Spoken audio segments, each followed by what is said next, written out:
satu semester ya tentunya ada semacam tes. Ya.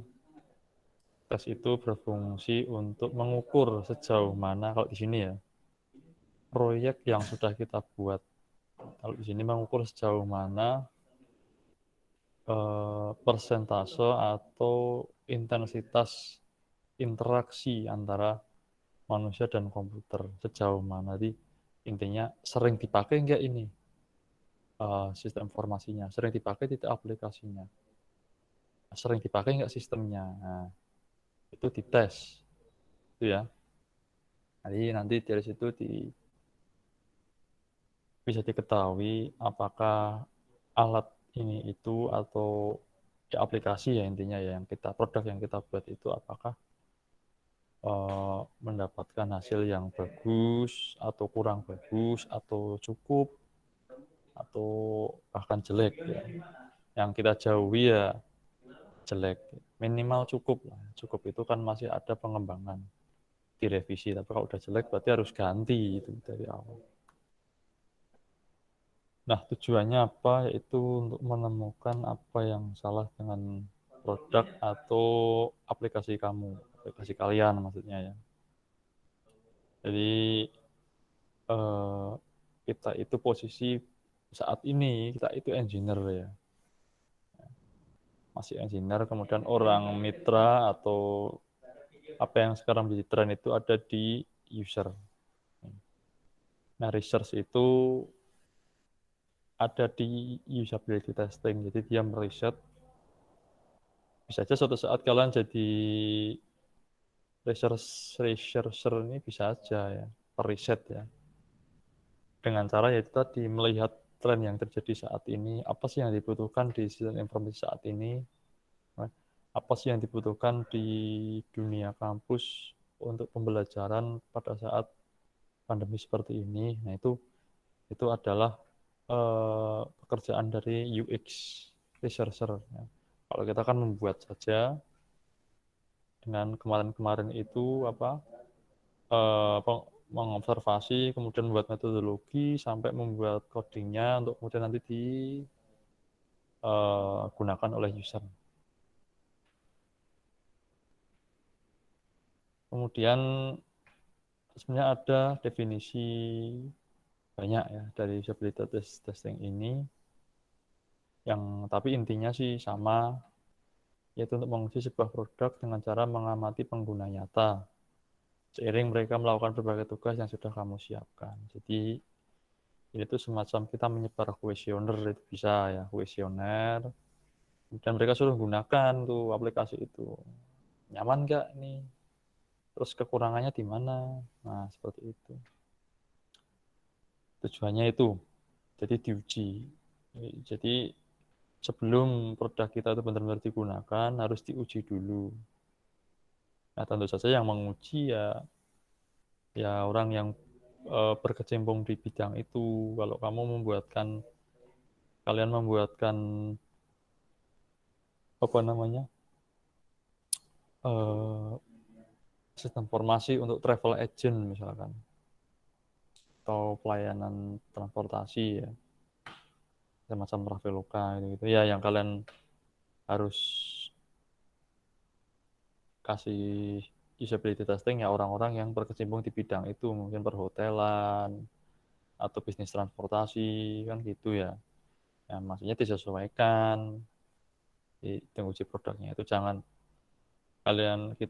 kita itu membuat website untuk travel agent, uji cobanya di sekolah, itu kan nggak pas.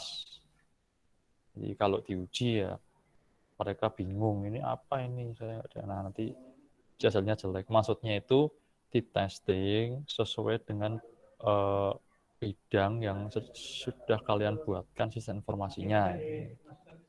Paham ya? Kemudian hal penting yang perlu diingat adalah kamu sedang menguji produk sendiri, bukan mengetes pengguna. Nah, ini dipahami. Pengguna itu adalah raja. Pengguna adalah raja. Yang kamu tes adalah produk kamu sendiri. Yang menguji ya orang lain. Kalau diuji sendiri ya nilainya bagus. Kamu buat sendiri, kita buat barang sendiri itu mesti di dalam hati itu, wah kok udah bagus ya gitu. Belum tentu dengan orang lain. ya. Jadi ini kenapa dicetak tebal?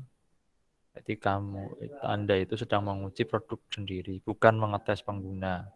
Pengguna itu disuruh memakai, kemudian disuruh memberikan simpulan atau bintang atau apalah pokoknya. Jadi bila ada seorang pengguna yang kesulitan atau tidak berhasil melakukan tugas yang kamu minta, misalkan check out atau log out, maka kemungkinan besar kesulitan itu ditimbulkan oleh produk, bukan karena kemampuan pengguna, paham ya? Jadi jangan sekali-kali kita menyalahkan pengguna atau mitra atau user, paham ya? Hmm. Karena sekali kita menyalahkan, ya itu berarti ada hal yang sombong dari diri kita, ada sedikit rasa sombong. Karena kita nggak mau disalahkan toh. Nah, ini yang penggunanya ya nggak bisa, nggak bisa seperti itu. Ya, kita harus mendengar juga pendapat dari orang lain. Nah, tahapan-tahapannya itu ada di uh, file PDF yang sebelumnya ya, yang ada persona, ada yang storyboard, itu di situ ada ya. Yang pertama itu perkenalan dengan calon tester, siapa namanya, asalnya dari mana, misalkan gitu. Kalau website untuk sekolah ya uh, mungkin website untuk melayani laporan siswa terhadap orang tua, berarti arahnya ke guru BK ya. Nah, guru BK-nya namanya siapa? Ya, misalkan namanya Andi atau Siti atau siapa, lalu rumahnya mana, itu kan kenalan, intinya kita menjalin komunikasi yang baik. Kemudian yang berikutnya dari penjelasan awal bahwa ini menguji produk, bukan menguji kemampuan si tester. Jadi supaya orang yang mencoba itu jangan sampai canggung, jangan sampai wah kok kayaknya rumit ya, ini saya kayaknya nggak bisa ini, nah, jangan sampai. Pokoknya kita ngomong saja, ini loh produknya sudah jadi, silahkan Bu dipakai, barangkali nanti ada kesulitan bisa menghubungi saya, nanti saya jelaskan. Itu caranya seperti itu, ya. Jangan ngomongnya jangan ini Bu produknya udah jadi, coba Ibu bisa pakai tidak ya. Nah, itu salah ya, kan gitu.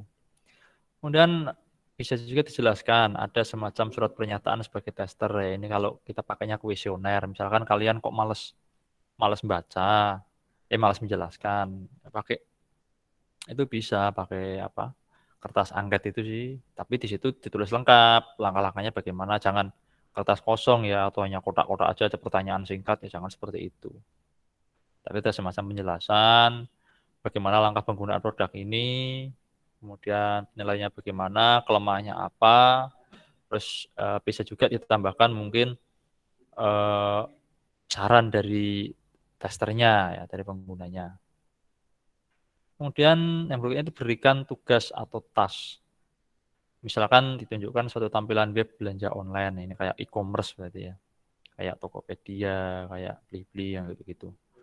Kemudian mintalah si tester melakukan pemesanan barang di web tersebut. Ini kalau kasusnya e-commerce ya, atau toko online. Tapi kalau kasusnya tadi guru BK ya, coba tampilan web laporan guru BK ya terhadap siswa ya, ke orang tua siswa tersebut ya dibuka. Mungkin setting atau apa dibuka. Nah, kemudian guru BK tadi atau usernya tadi yang dari sekolah itu semacam memberikan chat kepada orang tua yang siswa yang bersangkutan. Bisa enggak? Nah, ya misalkan pakai handphone ya, nyampe enggak pesan itu ke kita kan gitu. Kalau nyampe berarti ya kemungkinan beres ini websitenya kan gitu. Dan ukur waktu dengan stopwatch, juga minta respon pengguna. Ya, jadi waktu itu penting ya, karena kita dari situ bisa lihat respon dari websitenya sendiri, apakah loadingnya lama atau bagaimana, juga respon pengguna. Ya.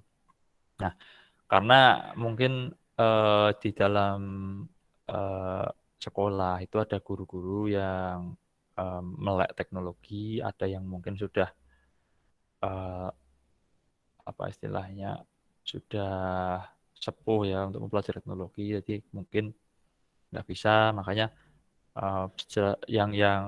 yang sepuh-sepuh ini kadang kan responnya agak lambat. Biasanya yang muda-muda itu yang eh, masih mau belajar. Nah, itu kan kita bisa ngambil kesimpulan, oh ini yang di training berarti yang muda ini. Ya, sepuh kan biasanya kan yang muda aja, Pak atau Mbak, ya, coba di training. Nah, seperti itu.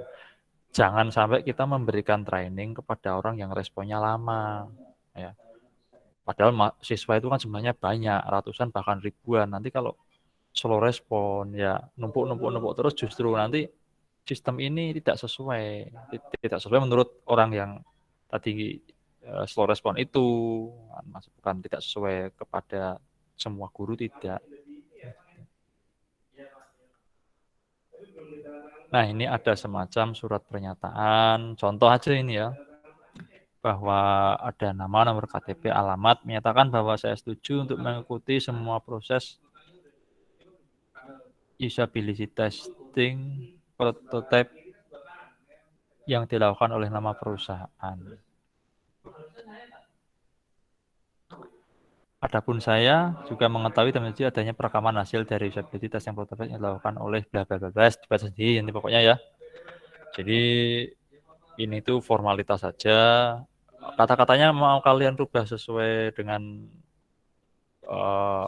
skenario yang kalian buat, ya tidak apa-apa. Intinya surat pernyataan ini menyatakan bahwa si tester tadi, user tadi itu benar-benar serius dalam mengikuti proses usability testing ini. Jadi tidak main-main. Nah, surat pernyataan ini menyatakan bahwa yang kita mintakan tolong untuk ngetes itu orang yang benar-benar serius, jangan yang main-main ya. Ya, kalau orang main-main beri seperti ini ya nanti hasilnya juga nggak sesuai. Jadi kalaupun ngasih saran ya ngasih saran yang ngawur, tapi kalau yang benar-benar serius kan ngasih saran yang membangun. Seperti itu. Ada tanda tangannya, bahkan ada materinya. Gitu. Terus ini beberapa contoh link ya, link yang digunakan skenario untuk melakukan tadi itu usability testing atau mengetes tadi itu. Nanti bisa dibuka sendiri.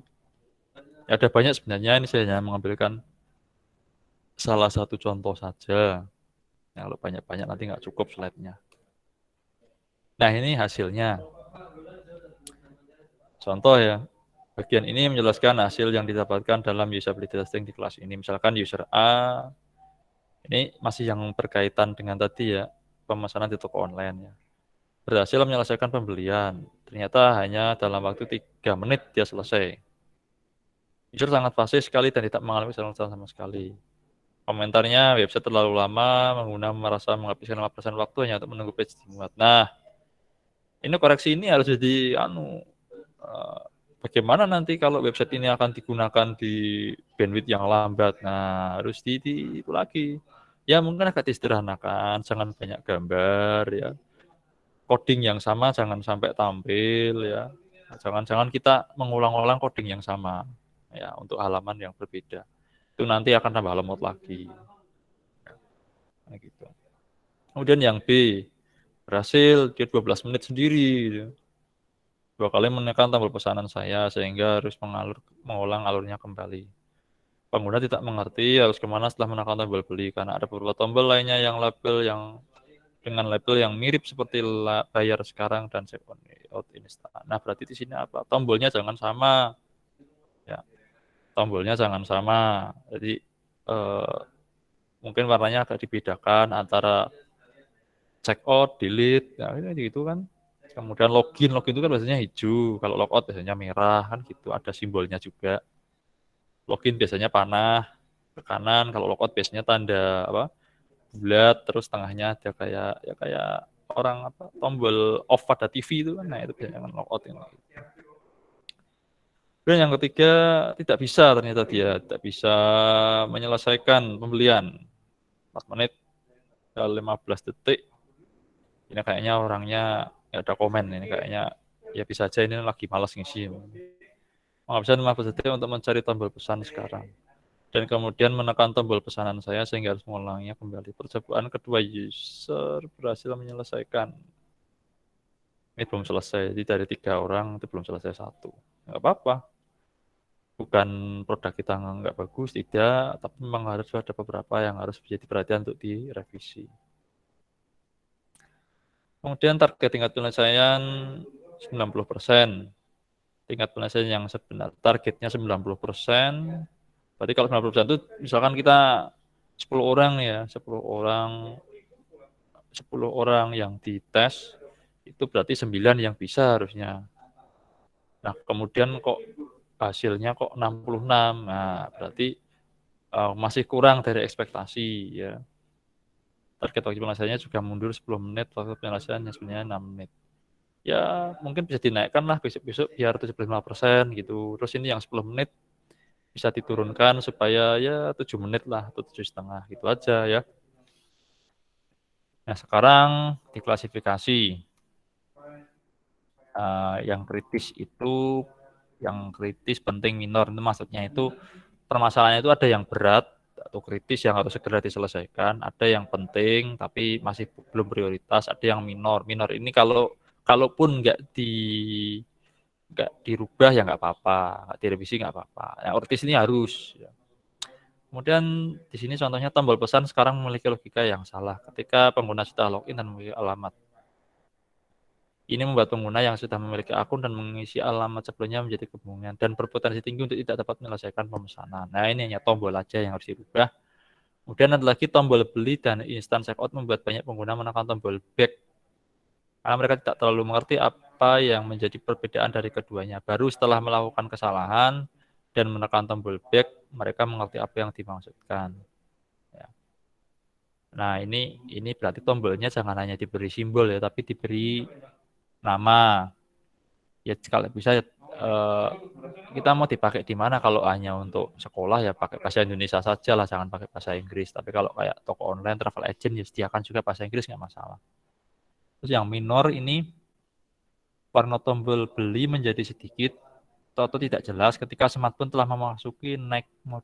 Nah, ini kesalahannya berarti bukan di website kita ya, di smartphone pengguna.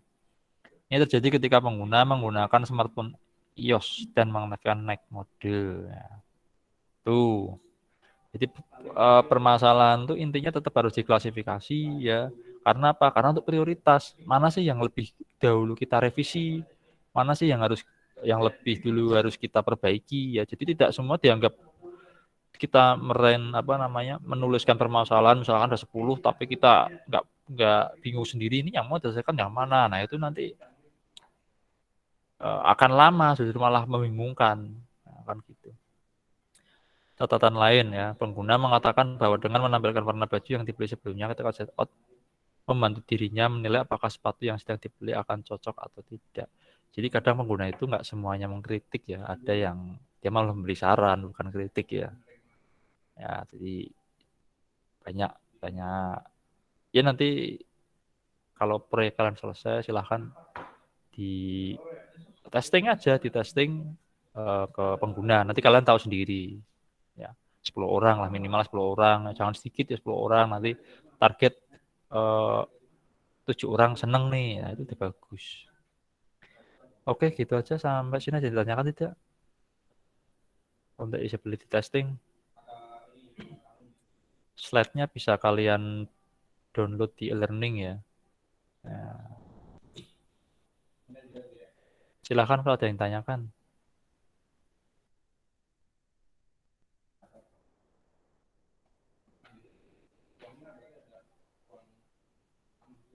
Sudah jelas semua ini?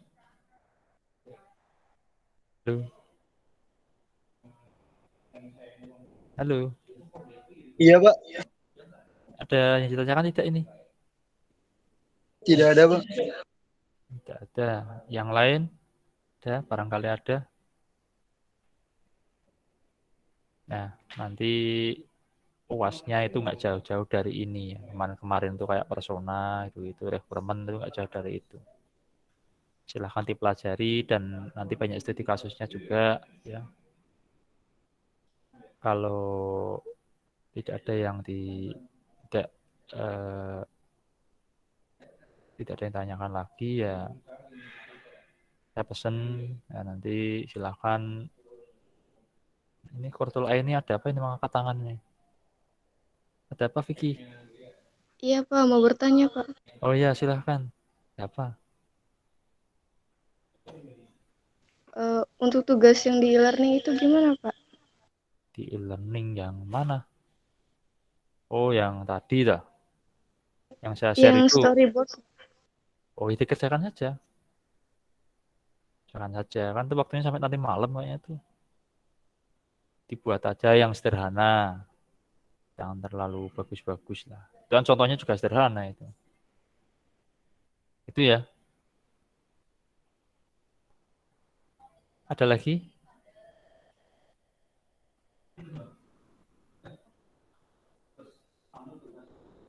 Sudah? Cukup? Cukup, Pak. Ya, jadi hari Kamis insya Allah kita masih bertemu lagi. Ya, nanti saya cek coba storyboardnya kayak apa. Kalau memang butuh waktu agak banyak ya nanti saya e-learningnya saya apa namanya